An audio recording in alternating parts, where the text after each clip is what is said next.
मगर जब हम देखें तो प्रार्थना कैसे करते हैं मसीही लोग, वो इस तरीके से प्रार्थना करते हैं जैसे हन्ना ने कहा, मैं तो परमेश्वर से पुत्र ले ही लूंगा। हन्ना की प्रार्थना को जब हम देखते हैं तो उसने यही रखा था कि मैं प्रार्थना के द्वारा परमेश्वर से पुत्र ले लूं, मेरी प्रार्थना में दम है, मैं प्रार्थना करने लिखा जितना मर्जी हम प्रार्थना करें, पवित्रताई में रहे, काम करें प्रभु के, फिर भी यही सोचना है कि प्रभु तू नहीं करना सब कुछ, मैंने अपना हिस्सा कर दिया, मैंने अपना रोल कर दिया। हालेलुया। तो ऐसा हिस्सा कब देता है परमेश्वर हमें? क्योंकि अपने बल के द्वारा नहीं, शक्ति के द्वारा नहीं, जब तक यहोवा हाथ ना बढ़ाए तो कौन लाल समंदर को सुखा सकता था।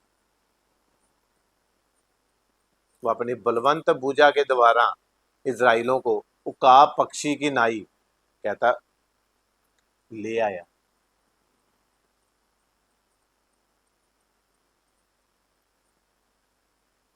तो जब हम और आगे पढ़ते हैं तो तब वहां पर दानियल के लिए एक षड्यंत्र रचा होता है। तब भी दानियल प्रार्थना करता है, 3 दिन, दिन में 3 बार प्रार्थना करता। और जब उस पर प्रार्थना करने के कारण दोष लगाया गया और शेरों की मांद में फेंकने का ऑर्डर पास कर दिया, तब भी वो नहीं डरा। उसने ये नहीं कहा कि मैं प्रार्थना करने वाला व्यक्ति हूं, परमेश्वर मेरा मुझे बचा लेगा, ऐसा नहीं कहा उसने। क्योंकि वो तो पहले ही प्रार्थना करता था, वो तो पहले ही प्रेयर वॉरियर था। और यहां पर जब उसने अपने लोगों के लिए प्रार्थना की, बिचवाई की प्रार्थना करने वाला व्यक्ति है, उसे जोर लगाने की जरूरत नहीं है। जो दूसरे परमेश्वर के लोगों के लिए काम करने के लिए तैयार रहता है, उसको जोर लगाने की जरूरत नहीं होती। तो जब मैं इसको पढ़ रहा था तो मैंने जब देख इस बात को और मनन और किया, गहराई तक गया कि दानियल को जब शेरों की मांद में फेंका गया, तो जब शेर आए तो क्या हुआ होगा? क्या वो डरा? क्या डरा वो? क्या वो प्रार्थना करने लगा, साबा रखा साखा राबा रखा, गैर भाषा में प्रार्थना करने लगा? वो डर गया क्या?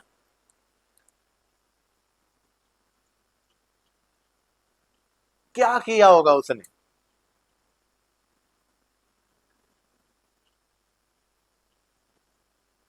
जब फेंका गया, उसे डाला गया, उतारा गया, तो शेर सामने से जब आए उसके पास, तो उसने क्या किया होगा?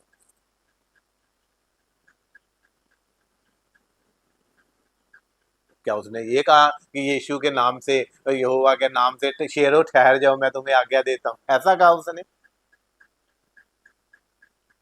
नहीं।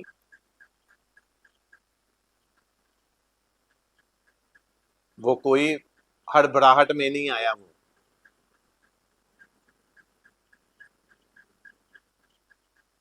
और जहां तक मैंने उसको गहराई में सोचा, आत्मा में सोचा, डैनियल ने परमेश्वर के साथ और गहरा रिश्ता कर लिया। वो शेरों को नहीं देख रहा था, वो परमेश्वर की प्रेजेंस को महसूस कर रहा था। वो जितने करीब आ रहे थे और पास आ रहे थे, डैनियल बिल्कुल बैठा होगा और परमेश्वर की उपस्थिति को महसूस कर रहा होगा, तो उसके चारों तरफ जो है वो सामर्थ आई। जैसे शद्रक मेशक अबेदनगो के चारों तरफ आग थी,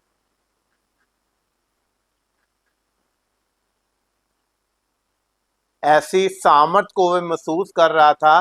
वो शेरों को महसूस नहीं कर रहा था,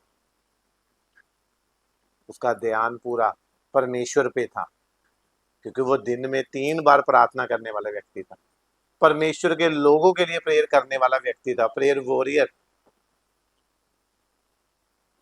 तो उनको जोर लगाने की आवश्यकता नहीं होती, मुसीबतें प्रॉब्लम्स खुद दूर खड़ी हो जाती हैं। तो मैं इसको महसूस कर रहा था कि डैनियल और प्रभु की ओर ध्यान लगाने लगा और ध्यान लगाने लगा और उसकी उपस्थिति को, उसकी ग्रेस को, सामर्थ को वो फील करने लगा। तो उसके चारों तरफ एक सामर्थ, जैसे अय्यूब के घर के चारों तरफ स्वर्गदूत छावनी किए हुए रहते थे, तो एक ऐसी सुरक्षा की सामर्थ डैनियल के इर्द गिर्द थी। क्योंकि मुश्किल के समय आपके अंदर से वही निकलेगा जो आपने प्रभु से पाया होगा, वही निकलेगा। तो जब वो 3 दिन दिन में 3 बार प्रार्थना करने वाले व्यक्ति के साथ परमेश्वर की सामर्थ, अभिषेक, मसा,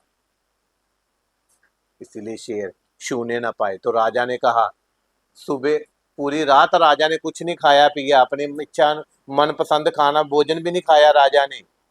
इसी ध्यान में रहा वो कि डैनियल बच गया होगा। पूरी रात वो सोया भी नहीं, और जब सुबह पो फटी तो दौड़ता हुआ वो मांद के पास आया। तो कहता है, आवाज लगाई उसने, डैनियल, क्या तेरा परमेश्वर यहोवा क्या तुझे बचा पाया? तो अंदर से डैनियल ने आवाज लगाई, कहता है, इसका कारण ये है कि मैं यहोवा के सामने निर्दोष पाया गया। हालेलुया। क्या हम निर्दोष हैं? तो डैनियल के बचने का कारण क्या था? निर्दोष। अगर आप निर्दोष हो, आप बचाए जाओगे। अगर आपने कोई चोरी नहीं की, सजा नहीं होगी। झूठा केस पड़ा है, अगर आप सच्चे हो तो खुदावंद आपको बचाएगा। आज ये प्रोफेसी है आपके लिए। अगर आपने कोई गलती नहीं की, आपने कोई गुनाह नहीं किया और आप पर कोई केस हो गया, आप पे कोई दोष लग गया, तो यदि आप सही हो तो आप जल्दी बाहर आने वाले हो यीशु मसीह के सामर्थ्य नाम से। आपकी गलती नहीं होनी चाहिए, प्रभु आपके लिए खड़ा है। वो निर्दोष के साथ खड़ा रहता वो, क्योंकि वो खुद निर्दोष है। हालेलुया। तो ऐसे ही जो डैनियल के ने जब प्रार्थना की, उसने बिचवाई की प्रार्थना की, परमेश्वर के लोगों के लिए प्रार्थना की, तो वो लोग पावरफुल होते हैं। वो परमेश्वर के जन पावरफुल होते हैं, जो दूसरों के लिए प्रार्थना करते हैं, उपवास रखकर लड़ते हैं, उनकी आत्माओं के लिए लड़ते हैं, वो दुष्ट आत्माओं से लड़ते हैं, तो खुदावंद उनके लिए खुद लड़ता है। मैं तो कहता हूं उसका नाम ही काफी है।